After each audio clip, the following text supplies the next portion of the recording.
Welcome everybody to a Rich and East live stream. It's been a while. September 1st, 2021. Today I'm going to do a quick Q&A. I'm going to answer first, do I need to be GDPR compliant? Do I need to follow the EU data privacy laws? I think that's something a lot of digital marketers want to know. But if people pick up in this live stream, I'll hang around and answer a few more questions. Let me just confirm I'm live before I jump into this. Looks like it. Great. So if you're on this, give it a like. I'm going to share my screen. Let's get it on here. First of all, thank you everybody for the channel growth. A lot of new people to the channel over the last 30 days. Let's go 28 days. We had, let's see, this is just a video. Anyways, we had a lot more subscribers than normal. So it's great to have you all out here, and hope you are ready to become a brand's most valuable asset or to build your own. So somebody asked me today, like, do I need to be GDPR compliant? And I was like, damn, I'm actually not 100% on this anymore. So I wanted to go do some research, and I'm going to try and reveal the key legal points for you today. The fact is, if you do target EU people, you might want to watch this video and understand sort of the key elements that go into that. All right, so let's jump into the question of, do I need to be GDPR compliant? So the first thing you have to understand is you can come to gdpr.eu and get a whole bunch of information. Okay, I mean, this is what most people should be doing, but most people are lazy. Okay, so this is a resource for organizations and individuals researching the GDPR.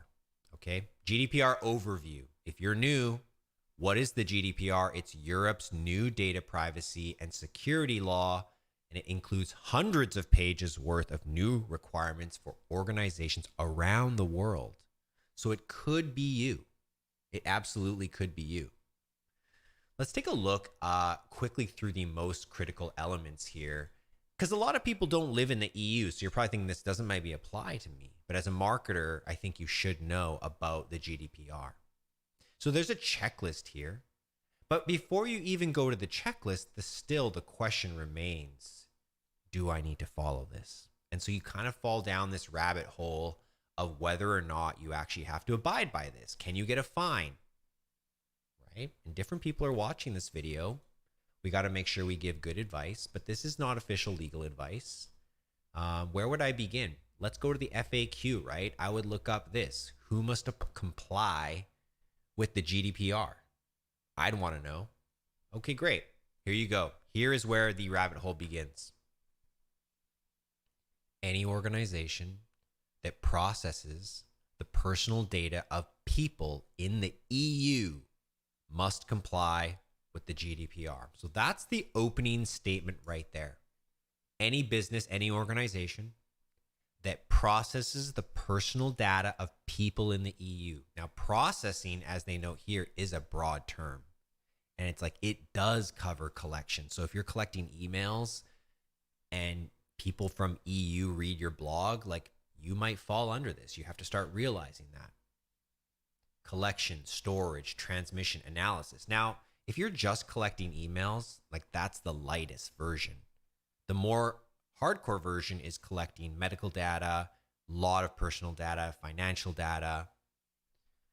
But as you can see here, personal data is any info that relates to a person, such as names, email addresses, IP addresses, eye color, political affiliation, and so on. So it's quite a vast list.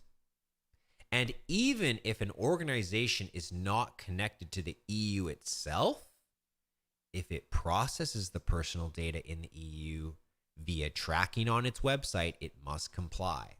So, I was starting to worry. It's like, oh, do I have to get into this? Because my website's pretty new. We don't have a lot of employees. I'm not really focused on Europe. I mean, do I really need to suddenly worry that countries across the world are making a rule, and just because I made a website that sells something, I have to worry about that? Is that what you're telling me?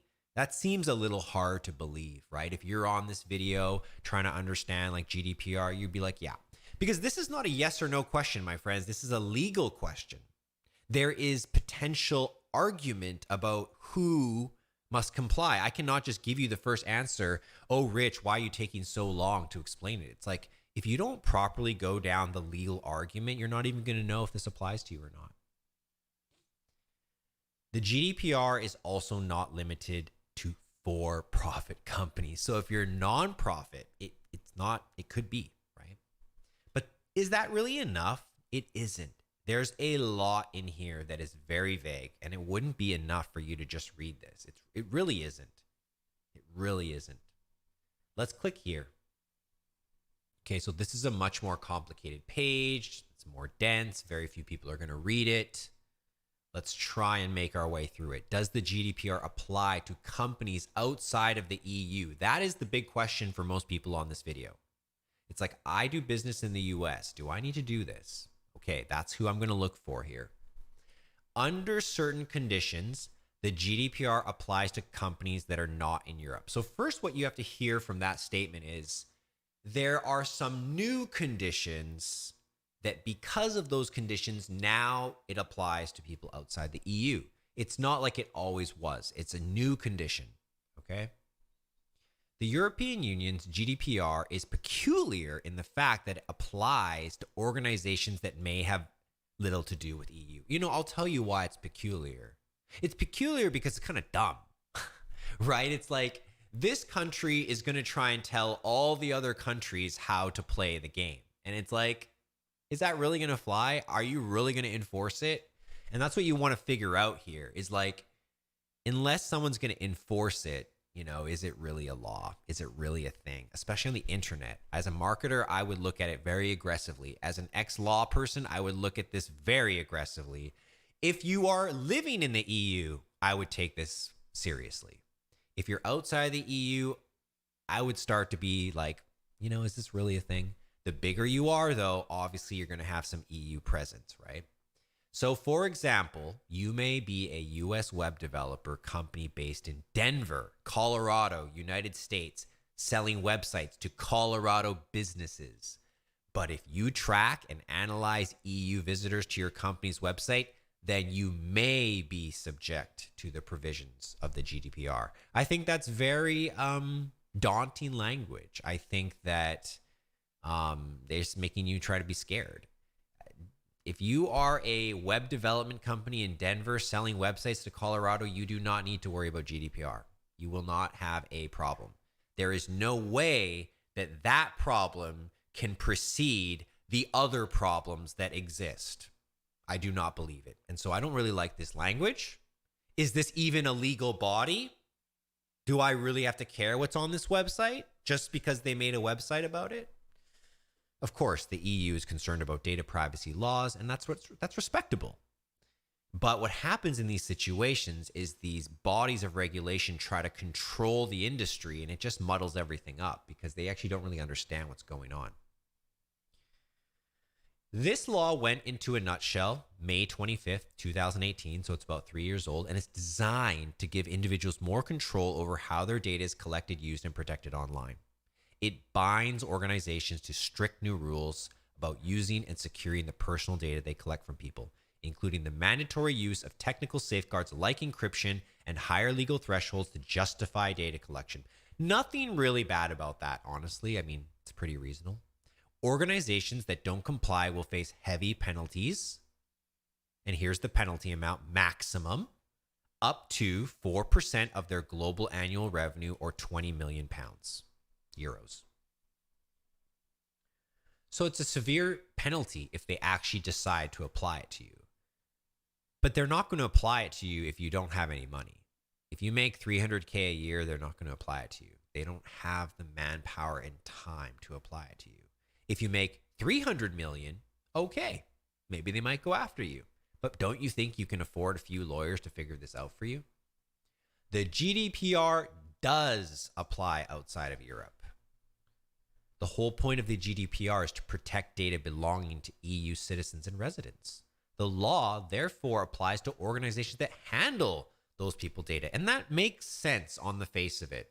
Even though I was suggesting earlier how difficult it is to try and enforce this law, it certainly makes sense that if you made this, you'd want to protect your citizens from the whole internet, not just from inside your country. But that's really where it becomes difficult. And the internet is really known for this freedom of not having tons of regulation. So is it going to work if only half of the world is following GDPR? I'm not so sure. But it's one of those things that the more protection, the better in their eye. Okay, I'm going to get you a little deeper into this. There's some good caveats here to discover. Here's the next thing to think about. Okay, so first, this may apply to you no matter where you are. If you're doing business, this may apply to you. Now, I suggested it probably doesn't, and I think I'm right about that. But let's see if it does. Right? If you're running a website, if you're running a business, when does the GDPR apply outside Europe? Offering goods and services. Now, these are ones you kind of really have to read slowly because they're pretty tricky paragraphs. The internet makes goods and services in far-flung places accessible anywhere in the world. A teenager in Cyprus could easily order a pizza online from a local pizza shop in Miami and have it delivered to a friend's house there. But GDPR does not apply to occasional instances. So that makes me wonder if like a workshop would actually apply to GDPR, something that's one time. It might not. Rather, this is important, regulators look for other clues to determine whether the organization set out to offer goods and services to people in the EU. So the regulators are going to say, did this company set out to target these people in Europe, or are they just targeting the internet in general? So they'll look for things like whether, for example, a Canadian company created ads in German or included pricing in euros. That would mean they had foresaw some European customers. So in other words, if your company is not in the EU, but you cater to EU, then you should strive to be a GDPR compliant. Now that's quite weak language suddenly. Now you should just strive. You're not bound. You're not potentially fined. Okay, interesting. That's an interesting choice there of words, right? But I think ultimately what you want to take away is if you don't put pounds and euro on your site, if you don't target people with language or ads specifically into one place, I think you might be outside of this. Okay, that's what I would first starting to say. Now, this is more strict, actually, this next one, monitoring their behavior. It's a little difficult to understand, actually. I shouldn't say it's difficult to understand. I should say, well, let's read it and find out. If your organization uses web tools, Google Analytics, Facebook Pixels, that allow you to track cookies or the IP addresses of people who visit your website from EU countries, then you fall under the scope of GDPR. It's a little bit more firm here. If you do this, then you're in. Let's keep going. Practically speaking, it's unclear how strictly this provision will be interpreted or how brazenly it will be enforced. So even the writer of this page is alluding to how difficult this really is. And even though it's a rule, it's like, well, you can't sue me over this. This is for the body that is governing this to decide if you're fined or not. And you're going to have to be a big fish to be fined. Suppose you run a golf course in Manitoba focused exclusively on your local area, but sometimes people in France stumble upon your site. Would you find yourself in the crosshairs of EU regulators? It's not likely. But technically, you could be held accountable for tracking these data, but it's unclear how brazenly it will be enforced. You know what I'm saying, guys? So they are trying to really capture a little bit too much here. I mean, every website can potentially track the IP or cookie of a European citizen. I think that's egregious. So as long as you're not targeting and catering to EU, I really think you start to fall outside of this. And it's easy to actually comply. So it's not a big deal, right? You can just tell people you're collecting their data, why and how, and who has access to it in a little agreement. Even just like this. We use cookies. Okay. Right? No one really cares. Okay. But if you're facing a lawsuit or you're worried and you're searching up right now, it's like, oh my goodness, does GDPR apply? Like, probably it doesn't if you're on YouTube looking this up. No offense, no disrespect at all. Just saying. Just saying. And I think there's another thing here. There's another thing here. Here's something. There are two important exceptions. Does not apply to purely personal or household activity. Well, that's kind of obvious. No, duh. You know what I'm saying?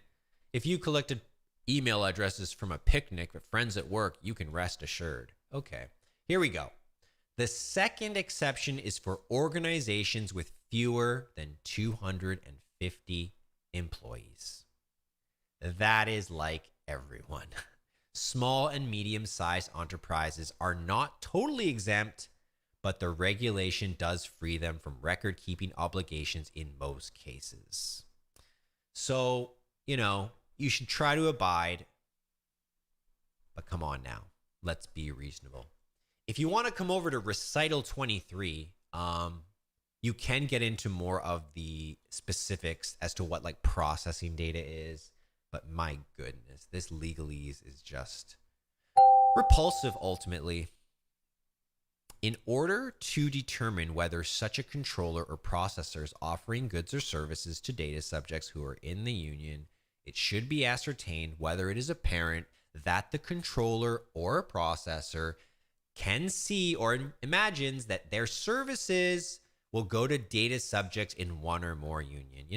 Obviously a lot of people can envision that. And so really it's the Facebooks, the Googles, the super giants, the megacorps, they're the ones that are ultimately need to be worried about this. So if you're a small business, like a little content creator or a little online business shop owner, like you can put a cookie thing up like this, here it is again, but don't know if you guys could actually see that. That might be blocked by my banner. But yeah, I think I've answered the question here, okay? I don't think most of you outside of the EU need to really worry about this. Now, you can consult with your lawyer. I'm not your lawyer. This wasn't legal advice, but I did all the research for you. I went to the main website. I started reading who this falls under. I showed you what it means, and then I showed you who does it apply to and the exceptions. That's a pretty good well-rounded research to understand whether or not this applies to you. But I would recommend you come to this site. It's pretty easy to read. And then if you want, do the checklist. You conduct an audit. You have legal justification for whatever you do with your data. It's like, well, I need to collect the data because I need to follow up with them about their product. Got it. Provide clear info about what you do in your privacy policy. Okay. So I think I've covered GDPR well today. I'm going to end this topic now, but I'd happily take other questions if we got them out there. I see a few people watching on the live stream. Great to have you all. I haven't been around for a while. I've been so busy with moving. I moved. That was really difficult. This is my first house that I've owned right now, so I had a lot more work to do with it, and it's not like renting a new condo, which I'm kind of used to in the past life. So that was pretty intense. There was some construction work I was doing. Got like this major scar. I can show you a little bit, maybe. You can see just a little bit in here. I'm not going to show the whole thing. It goes all the way down here. Basically, I was taking down a massive shelf that was on this thing, and it had a Murphy bed attached to it. And so the Murphy bed like fell down on me. It was pretty crazy. Even though it was already tilted down, like the pressure of the side wall like hit me. So doing some hard work, having fun with it though. I'm tired. I'm exhausted. I think there's a lot of crazy shit going on out there these days. Good news, Chainlink, it's popping. I said I would come do a live stream when Chainlink hit 30. So we could transition this over to a little bit more crypto chat. Why don't we do that right now? Welcome. Hello, Fernando. Good to have you on the live stream. Let's take a look at a couple charts to see where we're at. I haven't done this with you guys for ages, but we can kind of back out here and take a look at some of this and just get a sense of what's going on. Where do we begin? Well, we always begin at the high time frame. We're looking at Chainlink. It's still maintaining the weekly formation within the pitchfork sort of volatility lines. We are still in a clear uptrend. Chainlink at 29.60 today. Wonderful to see that. Really rebounded. I mean, guys, I know it was a rough summer when we came down and we touched down on 1338. But I literally was buying that day. I was like, oh my God, there's no way it leaves the pitchfork. See, they tried to make you think it was going to leave the pitchfork. It didn't. It came right back in. Confirmation, week closing. We had 5 strong weeks, and here we are at the beginning of September. I mean, if you look at the monthly chart, like we are just day one. I mean, we could pop all the way to 55 by the end of the month. My prediction is that we are going to be, in and around 101.90, 85 by the end of year, December 31st, 2021. That's my prediction. But time will tell. Let's take a look at Bitcoin really quickly. I mean, the problem with Bitcoin, as you can all see, is there's just this gigantic supporting trend line inviting Bitcoin to come back down and test 22,000, 25,000. But what's been really great is, these moving averages. Let's look at the weekly now. You can see like it never gets too far away from the orange line, which is the 20 period moving average, 20 week moving average. If we go down to the daily chart, it gets a little bit more messy in here, but what I'm seeing right now, and I haven't really been looking too closely these days, is like we are beyond this clear trend line here. There was a downtrend happening and we've come back up to test the trend line, but instead of coming down here, like bouncing off here and coming down here, like they broke out. And now what's fascinating is we're technically in a cup and handle pattern. Okay, this is what's called a cup and handle pattern. Okay, just look at this. Cup and handle.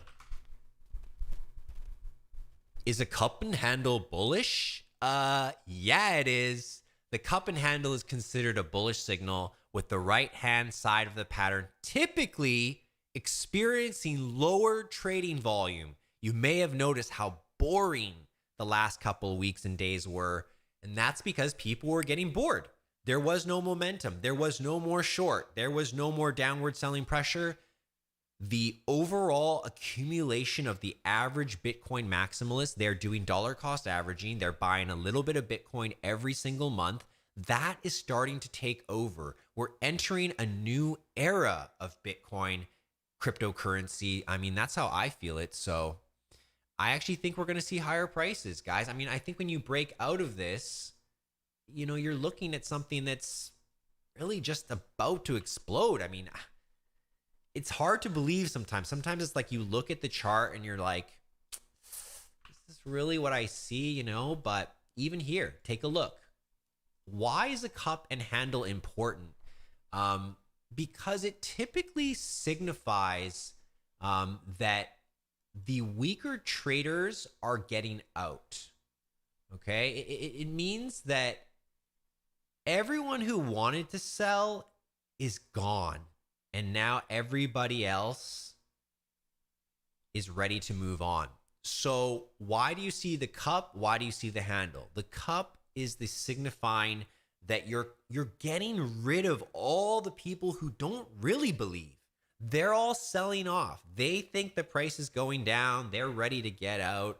They're selling off. And the true believers are doing what's called accumulation. They're starting to accumulate. I'm an accumulator. A lot of people, they find good long-term investments and they slowly accumulate, and they like lower prices. The lower price is a discount. The red days are discounts because you know what you own, at least you perceive you think you understand it, and you project higher prices. So you're just like accumulate, accumulate, accumulate, and you don't want to do it too fast. If you're a giant hedge fund and you go accumulate in one day, you're going to move the market. You're taking advantage of all these people who don't believe in it. And so you get this cup shape of the price. It's rounding out the disbelievers and accumulating believers. And what happens is the reason you have a cup is because price has memory. When someone buys Bitcoin at $60,000 and then it drops the next week to 30K, they are going to remember, damn, I don't break even until I get back to 60K. So what happens with the cup is when it reaches back up to the high point, that's when those other people, so in this case right here, let's just change the color if we can to make it a bit easier. Can't make it easier. These people who bought here, when it gets here, they're happy because they just cried when they were down here. And so when they got it in here, they're like, I'm getting out. And that's what starts the downward handle. But like you heard, it's lower volume. Look at this lower volume here versus the accumulation period. It suggests that people who are selling are not really in full force. And then what happens? We see a run up. Because why? Because there's nobody left who doesn't believe. And blockchain technology is creating a cultural movement towards hodling because people are creating Bitcoin and made Bitcoin scarce. There's only 21 million coins and over 2 million coins have already been lost, which means there's less than 20 million coins for the whole world. There's more millionaires in this world than there are Bitcoins. The thing is, a lot of people don't believe in Bitcoin because they don't understand it. But the math, the technology suggests that it's going to stay. So you're going to see these cup and handle formations just like you can see them in the stock market. There's other formations too. Okay, there's other formations too. But it doesn't even have to be perfect, right? It really doesn't. It just has to give you sort of a sense of what's happening to price. Okay, and when you look at prices on a tool like tradingview.com, make sure you put it into log mode. Because if you don't put it in log, everything looks messed up because the price is so high versus how it used to be. So you put it in log and basically it now forms a much more natural shape. And it understands that the price movement today is so much bigger than it used to be, but relatively speaking, it's not. So it's better to use a chart in logarithmic form. And, you know, people draw lines like this because all they're doing is saying, look, there's a trend. There is a big trend, the biggest trend, right? Here's another trend.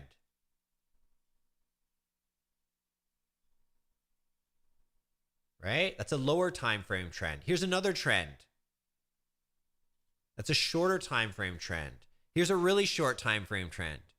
They don't necessarily mean anything, but you can begin to get a sense of where the market might be going, what's happened in the past, and then when you combine these lines with formations, you can basically understand the psychology of what's happening.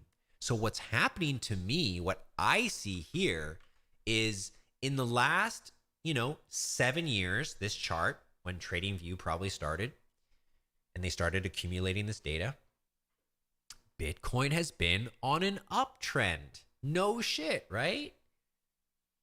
But in the micro moment, right? And we want to zoom in here. We want to zoom in, like what's been going on recently? Like what if we just look at this? That's not really an uptrend, right? But what it is what's called like a base. It's called a base, basically. A base is when a commodity takes time to adjust its price, correct itself, and prepare for its next big movement, whether it be up or down. And there's reverse patterns for when it's about to go down. And some people think the pattern is this. It's called head and shoulders. But if that was the case, it was supposed to break down here. You don't get a fourth shoulder that comes up like this very often. So more people are now going to believe it's a cup and handle breakout. The problem is when everyone believes something, It often isn't, right? A lot of people thought when we were here, around here at this 30,000 level, a lot of people thought like Bitcoin was going down here. So they sold, but it was not the case.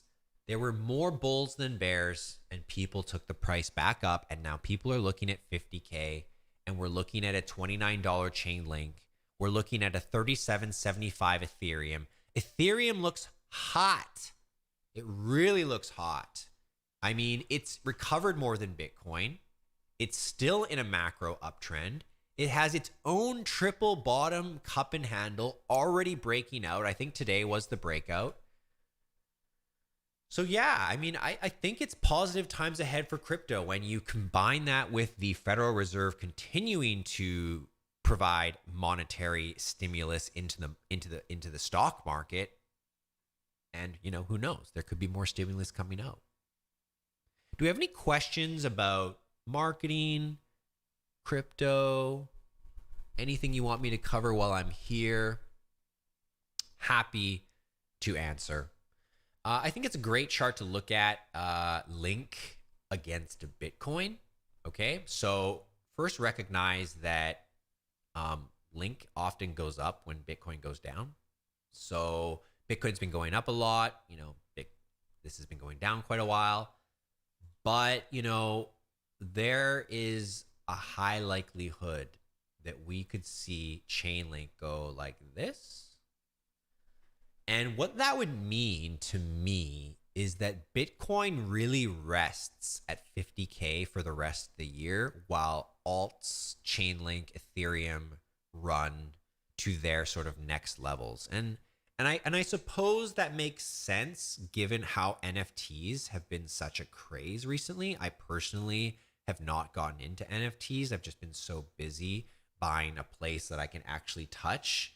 I mean, I have nothing against NFTs, but man, is it a risky market. I think it's kind of a lotto, but it is kind of like a trader's game. I think you can identify opportunities. But NFTs are driving up gas costs, driving up the desire to own Ethereum. I'm not sure a lot of people feel compelled to buy Bitcoin because they think the price is so high. They don't understand that you don't buy one whole Bitcoin, that you buy whatever you can. I think it came out in the media. Like, I was talking about inflation over a year ago, if not before that. I mean, really heavily last year, but I think it's already out in the media. Like, we've hit a point of inflation. So, you know, maybe you want to grab something that doesn't inflate. You know, I don't know.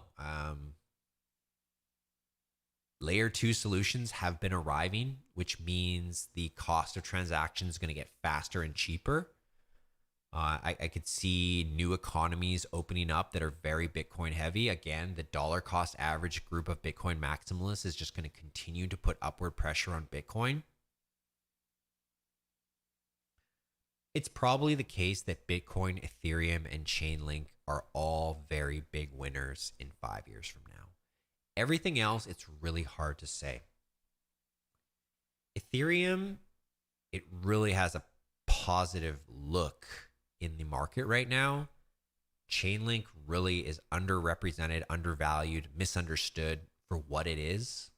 And I think Bitcoin is probably priced about right, but it's due for another big leg up. I mean, I am a 100K believer, easy.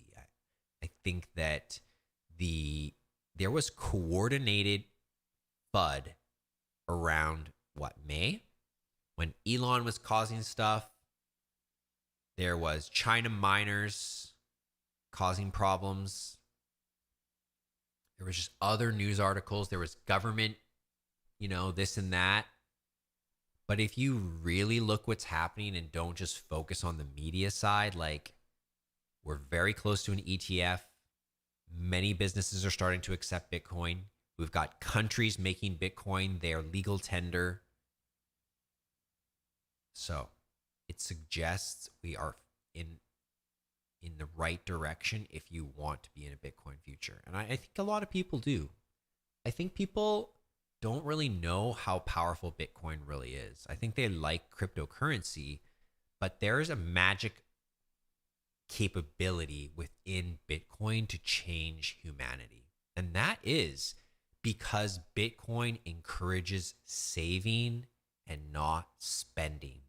And that is a metaphor for our entire generation, that consumables are preferable, that short-term time frame is the choice, that it's very hard to save, and that's because there was no incentive for us to save.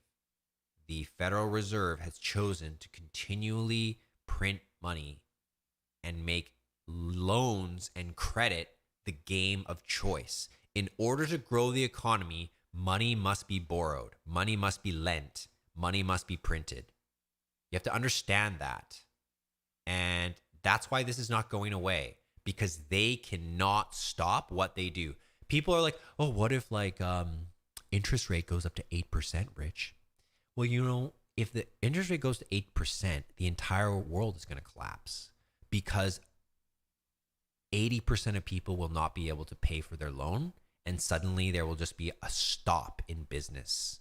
So if that's what the powers that be want, well, so be it. I can't stop that. They may increase their interest rate, but I don't see that happening. And here's why. In the United States, in the Federal Reserve, they are motivated personally, just like you and I are, and they don't want the system to crash on their watch. They want growth. They want to fight. They want to be the best. They want a strong economy. They want to make money, right? So they cannot stop what they've started, and that's a debt-based society. Now, here's the thing. Debt-based societies don't last forever. And so what you see right now in society is ultimately and I like this topic on the EU data stuff because it's important. It's similar. It's important to understand that we are in a time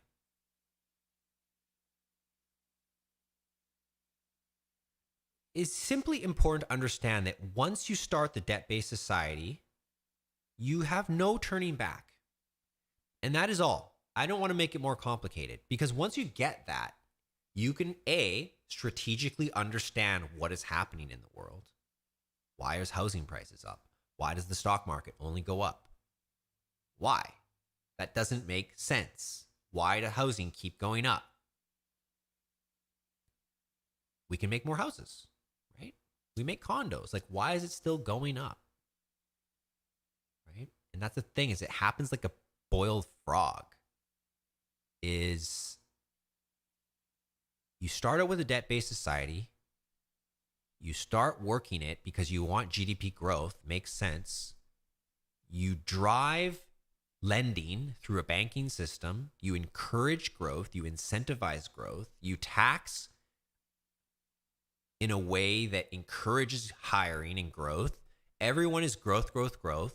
You get into the corporate world. You get corporatized. Everything is corporatized. Like, guys, McDonald's wasn't a corporation when it started. Okay, I'm sure Walmart, Walgreens, whatever, was just a mom and pop when it started. I mean, it happens this way because it was incentivized this way, because that's how you grow a massive country. But on the flip side of that, when you build a debt-based society, you create a desire for what is called rent seeking. Let us look up the term rent seeking. Rent seeking is an economic concept that occurs when an entity seeks to gain added wealth with any reciprocal contribution of, well, let's just put value. Okay, and so when we can lend money and we can print money, we have all these incentives for people taking that money, keeping it for themselves. Like, okay, we're going to give them a loan, but we're going to take like 10%. Okay, we're going to give them a credit card, but we're going to charge them 18%. Like, it's really dark. Do you know most people who have credit cards shouldn't? And it's really dark that 18% is tacked onto that lending. So what you have right now is this big melting pot of technology, inflation, improper incentives.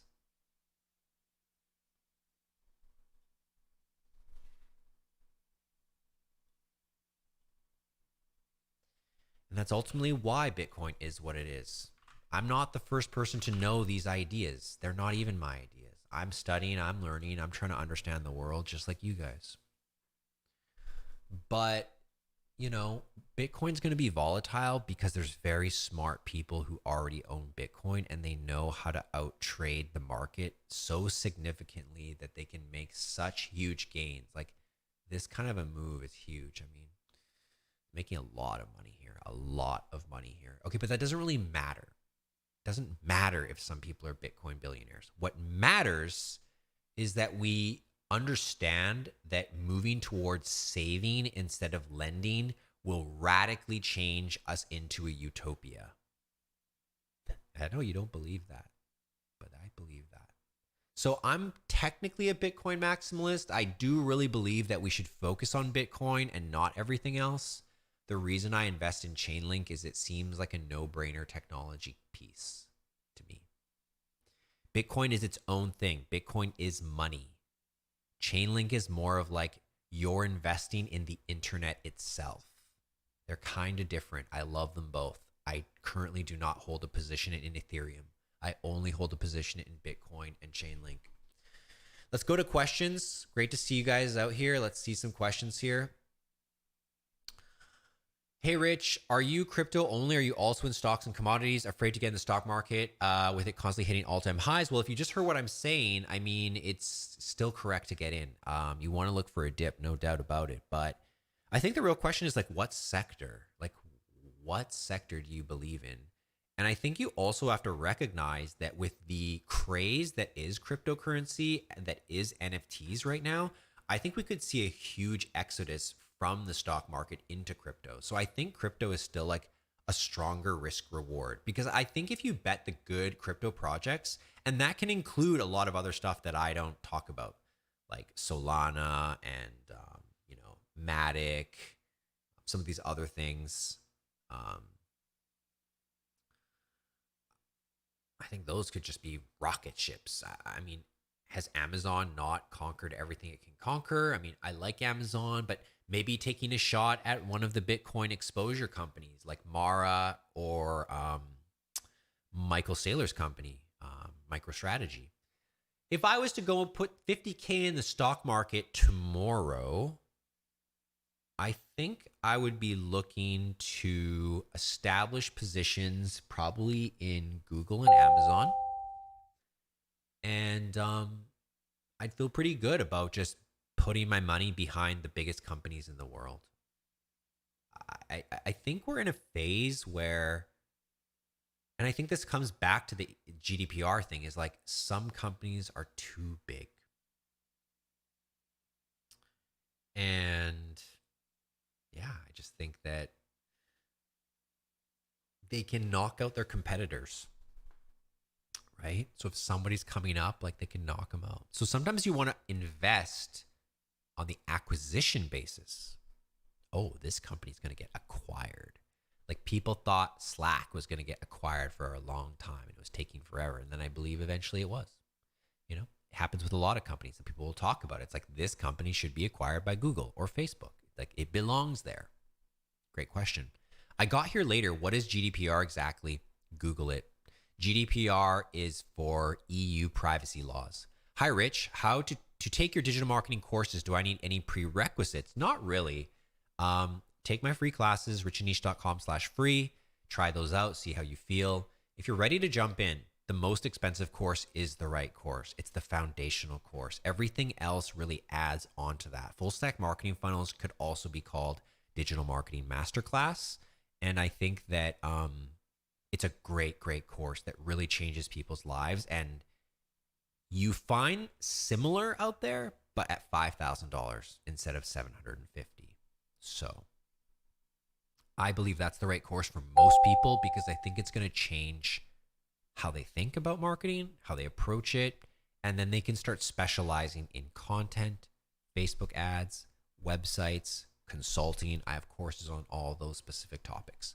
Next question. Do you see this inflation getting any better for the people? Oh, no, no, no, no, no, no, no, no, no, no. Julia.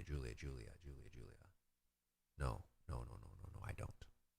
Inflation benefits only the rich. The rich are getting so rich right now. Inflation is great for the rich. They love inflation. Inflation is designed that way. You see? You basically took my topic and you started to crack it open. You can go much deeper in the rabbit hole to understand the system that we live in, how it all works, and why people call it like debt enslavement. It's a trap. It's very hard for us as a society to escape this now. And so what's going to happen is Canada and the US and a lot of residual and collateral damage is going to happen from this inflation problem. So the answer ultimately is to move to Bitcoin because the government can't print Bitcoin. And, you know, I love Bitcoin. There's this thing in Bitcoin called proof of work. Proof of work is what the computers do to make Bitcoin mined, right? There's a limited amount, but there's proof of work to make sure the transactions are legitimate, to make sure that they're all perfectly ordered and whatnot. I'm not going to get into the tech specs here, but shit, lost my train of thought. But let's see, Bitcoin. Proof of work. I like proof of work as a concept name because it represents our society well. You need to prove you've done some work to be successful, and that's the way it should be. Nobody should get ahead. Nobody should collect rent on other people when they're the exact same type of person. I mean, there shouldn't be unfair advantages like that on the inside. I mean, they make all these movies telling you like insider trading is illegal and stuff, but it is not illegal. It is the norm. Okay. Hopefully YouTube didn't hear me tell you that one, but there's just so much manipulation. And that's why I don't really like the stock market as much. I just think there's more manipulation. I think there's more high frequency trading going on. I think that one of the best things to do is to just keep buying Bitcoin. I think that it only is going to go up. There's no proof it goes down. There is no proof it goes down. There's only proof that year over year, Bitcoin has a 200% CAGR, cumulative average gross return rate.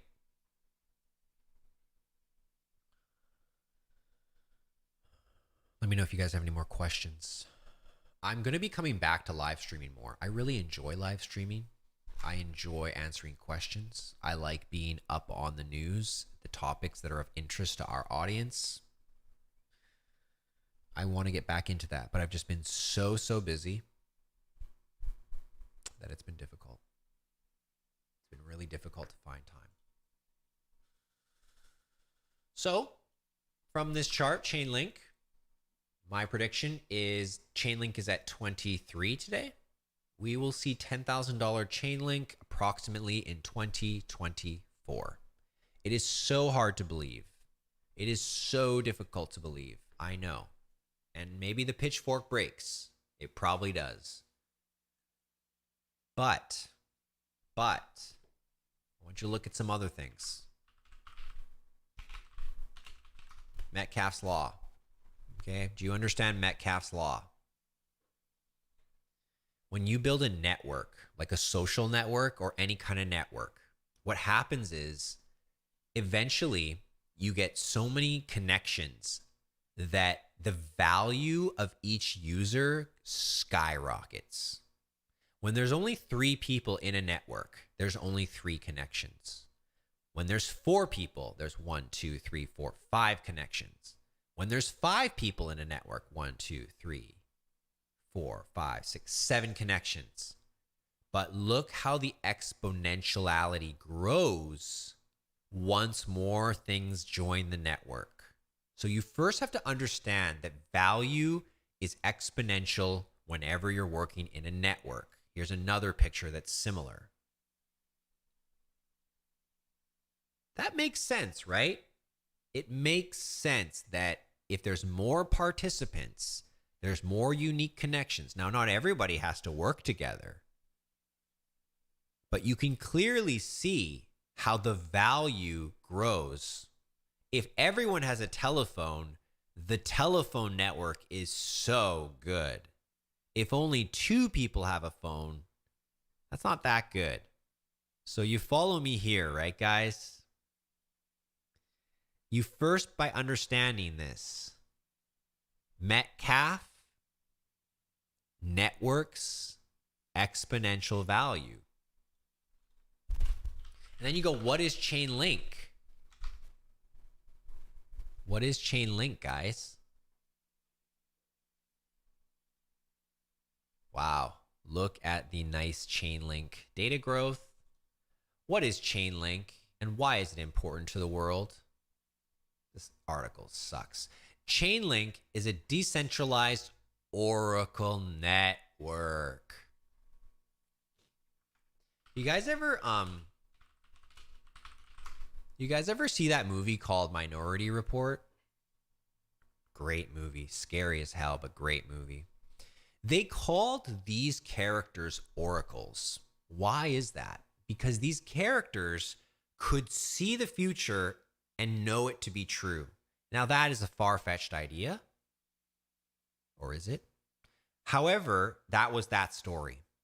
But oracles for Chainlink is similar. Okay, it is actually similar. That's what's really cool. It's similar to those people like lying there in the water. So Chainlink is about connecting the outside world to the blockchain. Is that a good idea? It depends on what way you look at it. Some people might say it's great because we can have increased transparency. Not everyone wants transparency, and some people prefer privacy. It may be difficult to find anonymity in the blockchain in the future. So some people can imagine a dystopic world where we're kind of linked to this chain in a very unusual way. And certainly when you think of enslavement of any kind, a chain is a sort of visceral idea. I invest in Chainlink because I'm scared of the future sometimes, and I feel like, well, at least I can get mega rich, you know? But Chainlink is about linking all the outside data so that it can work properly with what's called a smart contract. Well, we better look up what is a smart contract. Rich doing all the research for you guys today. No problem. I'm an excellent researcher. Introduction to smart contracts. What is a smart contract? It's simply a program that runs on the Ethereum blockchain. It's a collection of code and data. Basically, a smart contract might say something like this.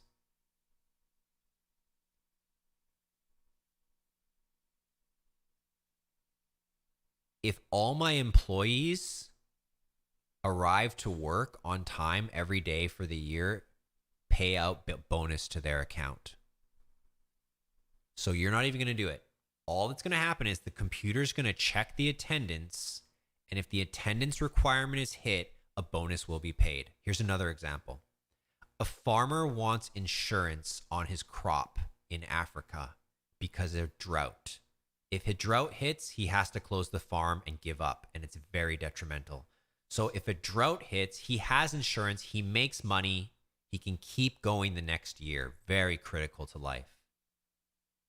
Smart contract says, if weather is dry, X temperature, pay insurance contract. There's no humans, okay? So smart contracts are very important for the future world to allow us to make really simplified payouts, essentially. And that's just one way to look at it, okay? What's interesting about a smart contract is it's not smart. It actually can't do anything until it's given some data. So let's say it didn't rain. It got sunny every day and the farmer had a drought.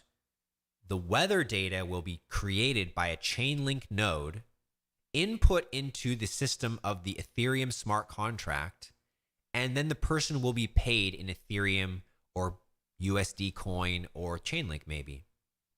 Chainlink is the company making sure it's possible that the data from the weather is accurate 100%. So oracles work together to create packages of truth. So you don't just use one oracle or one node. You have as many as you need as critical to the data that you desire to move through your smart contract. If you have $1 billion smart contract, you're going to want the best data so that you don't accidentally pay it out. Once it's gone, it's gone. We are in the crypto world. Do you understand? Once it's gone, it's gone. That's part of it for now. So what's really interesting is smartcontract.com leads to Chainlink Labs. But if we go, who is smartcontract.com? This is where your mind gets pretty wild. Look, smartcontract.com was registered in 2008. Well, that doesn't mean anything to me, Rich. It doesn't? Are you sure it doesn't mean anything to you?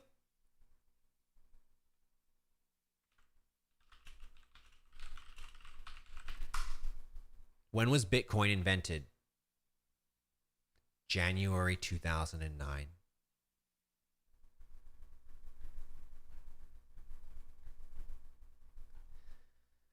So, smartcontract.com, who now goes to Chainlink Labs, was created before Bitcoin. Is there any chance Chainlink knows who created Bitcoin?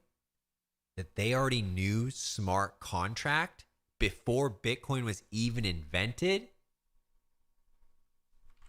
Who invented Bitcoin? Satoshi Nakamoto. Satoshi Nakamoto. SN.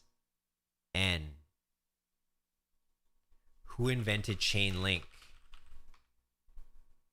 Sergey Nazarov. SN. Guess who owns smartcontract.com? Sergey Nazarov. Why did Sergey Nazarov register smartcontract.com in October 2008 when Bitcoin was not even invented yet? Is it possible that Sergey Nazarov is Satoshi Nakamoto? The many facts pointing to Chainlink Sergey Nazarov being a Satoshi Nakamoto suspect in recent times.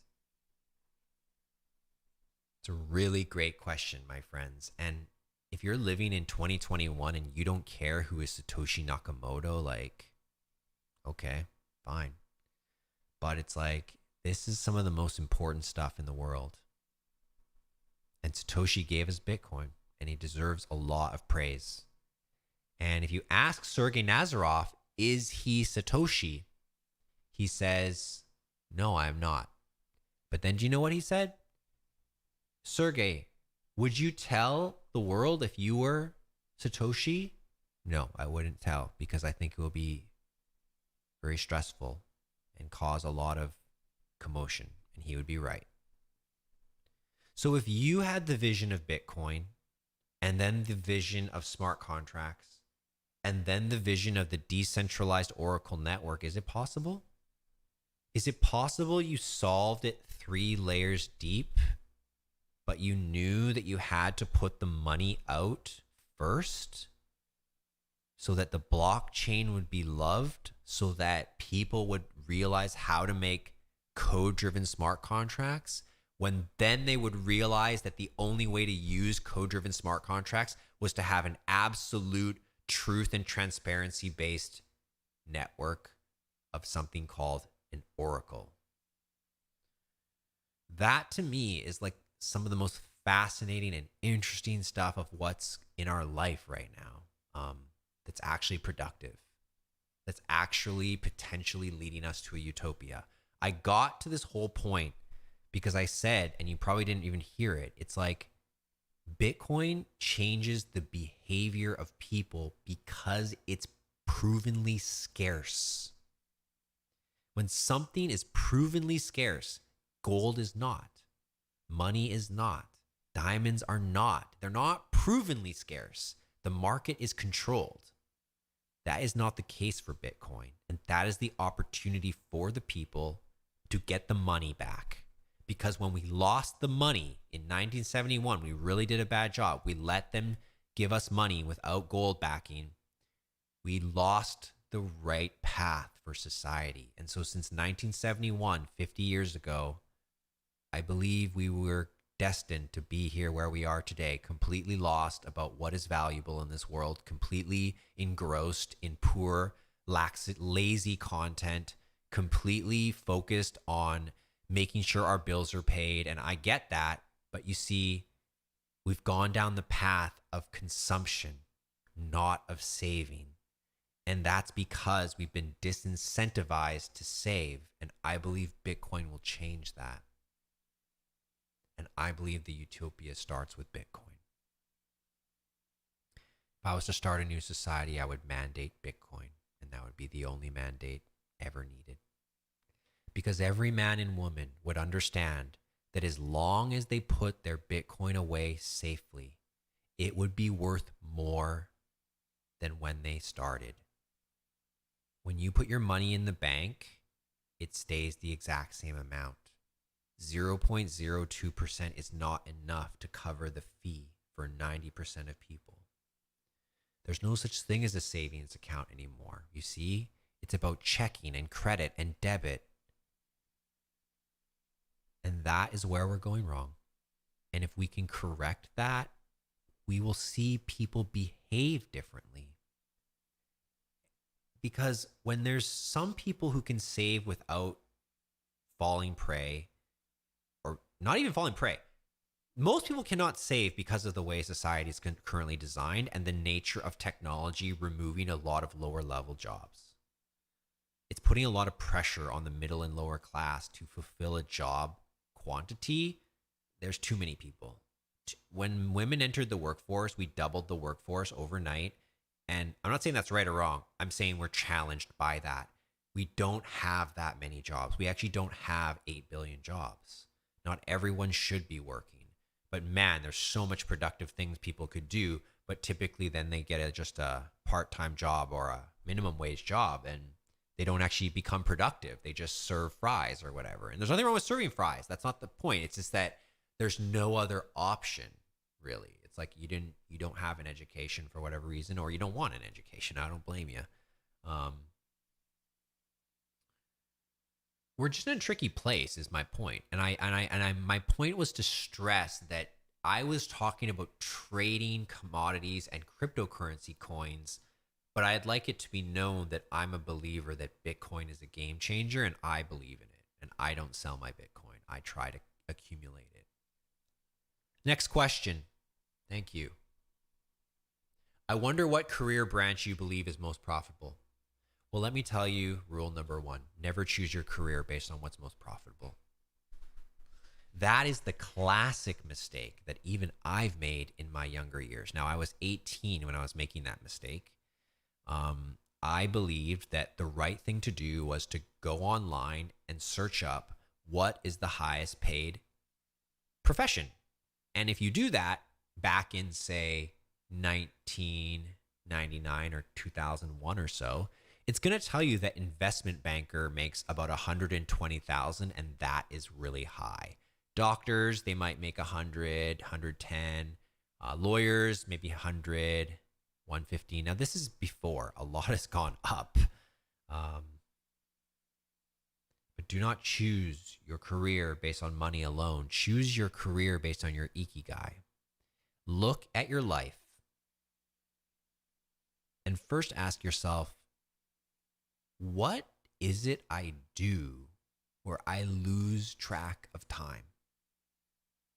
If I can do the things that I don't watch the clock, I will be infinitely energized.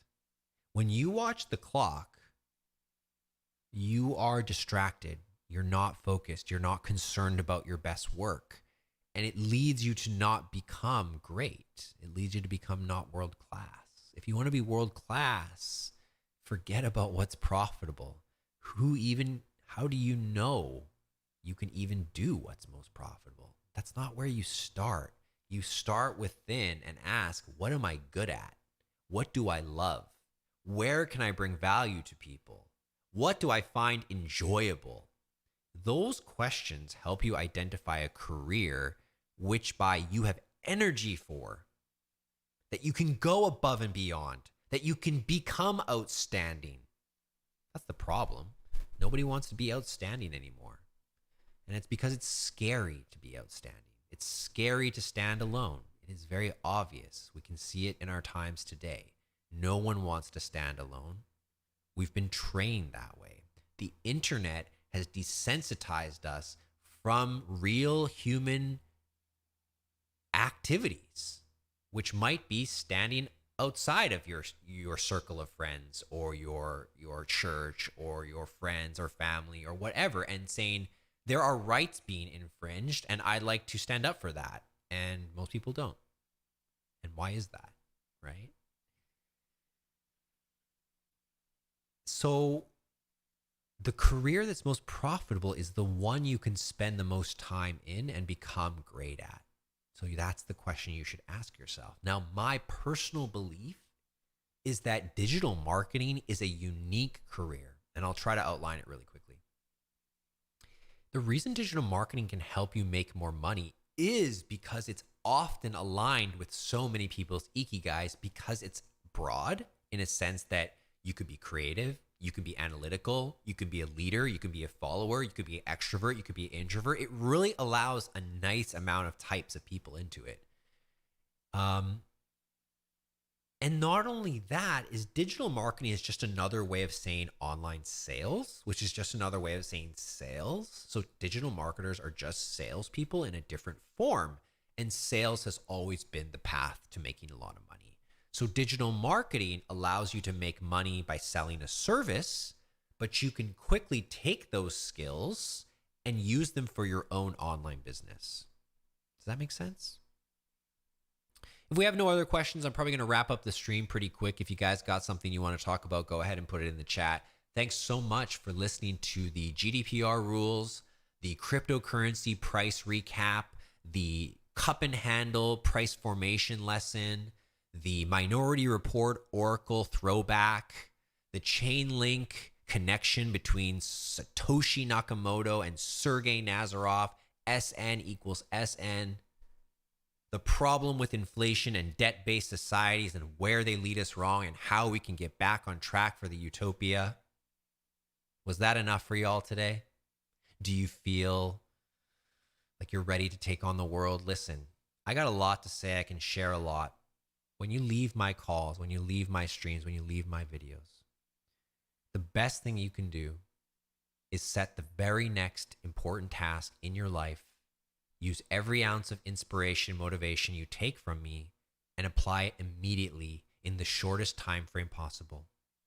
Let's go back over that again. The most important thing you should do after you watch motivational videos or Rich and Niche live streams or Gary Vee or whatever,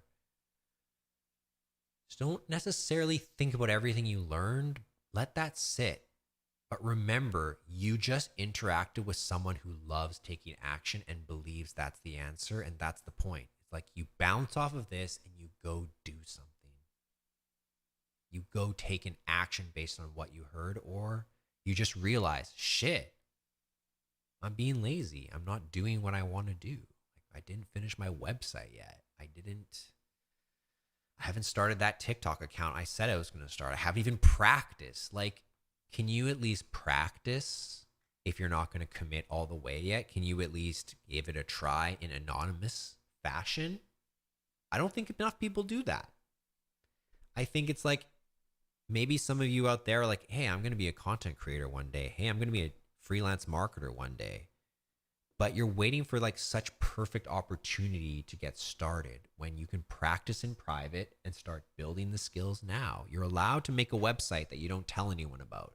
You're allowed to sell something that you don't tell anyone about. You're allowed to design content, edit videos. Most people should be editing videos they find online and remixing them, or making someone should take this long video and cut it down into 3 minutes and like, don't even give it to me. It's like, can you do that? Do you even like doing that? I mean, people often need to find out what they don't like just as much as what they do like, because we got people in here saying, hey, maybe there's a profession that I don't know about that makes a lot of money and I'm missing out on that. It's like, no, don't worry about that. Go within yourself, see where you're being pulled and go there. Stop being afraid. The worst that you think can happen never happens. Like, you made it through the last couple of years, you're all right. You can do it. Doesn't mean you don't battle every day. Doesn't mean you don't fight off depression or anxiety. Doesn't mean you're not free of that. It means you're willing to fight another day and battle on. Get some scars, get some wounds. I mean, do you think you're going to be a warrior with perfect skin? Do you think you're going to be a warrior without any cuts? Get at it. Get bruised up.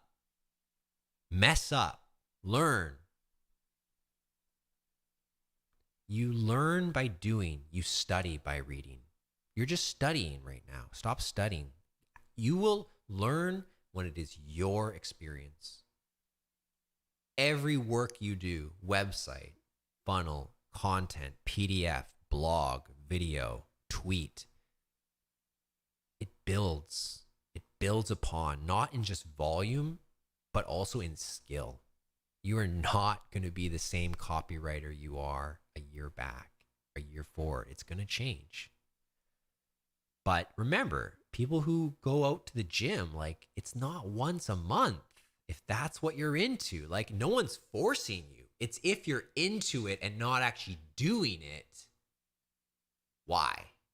And that is the question 80% of people in this world refuse to actually answer. They won't answer their own why because their why doesn't make enough money in their eyes.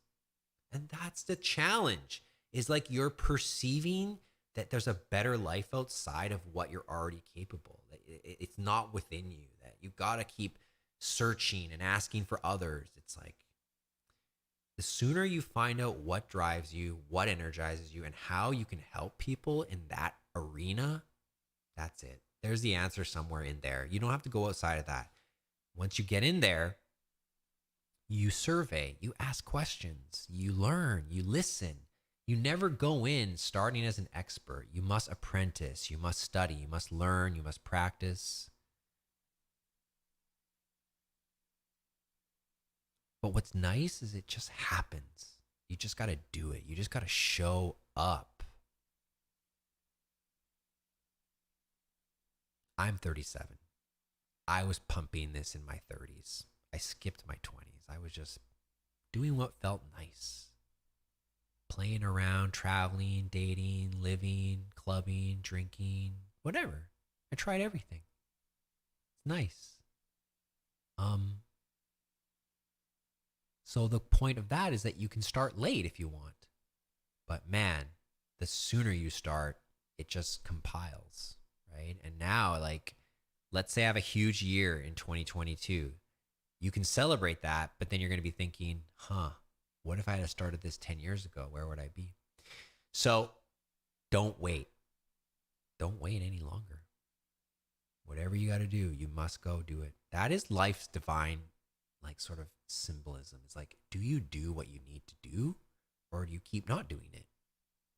And I think that we always kind of find new levels of that. It's like, once you beat one thing, you're on to the next. But that's what I kind of define as spiritual enlightenment, that you battle yourself and that you are compassionate. You don't always have to level up like a Buddha every day, but that you're aware, that you're trying, that you don't stay stagnant.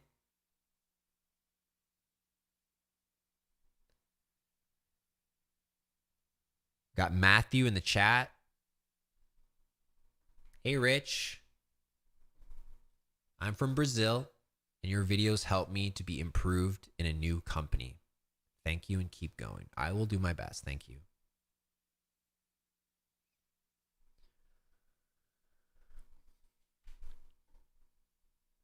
Okay. Well, you learned something, you hung out, you had a good time. It's 5:30 p.m. Pacific over here. It's time to get ready for dinner. Glad you could join me today. If you watch this on the replay, hope you enjoyed this video as well. Leave a comment, challenge me, call me out. Let's debate it out. Let's have a friendly debate. What do you think? What do you think about Sergey Nazarov being Satoshi? Do you see Bitcoin helping towards a utopia at all? Have you picked up on that? I mean, I know it's far-fetched, but what would be the first step towards a better world? Where do you go after that? Thanks so much for watching with me today, guys. Thanks for hanging with me. I'll be back putting more content out now that my move is done and I set up my desk. Like, as soon as I knew I was moving, like 3 months ago, I had a very long house sale. It took a long time. But as soon as I knew I was moving, I just like shut down. It's like I couldn't invest in my work area anymore. It was getting messy. It was getting disorganized.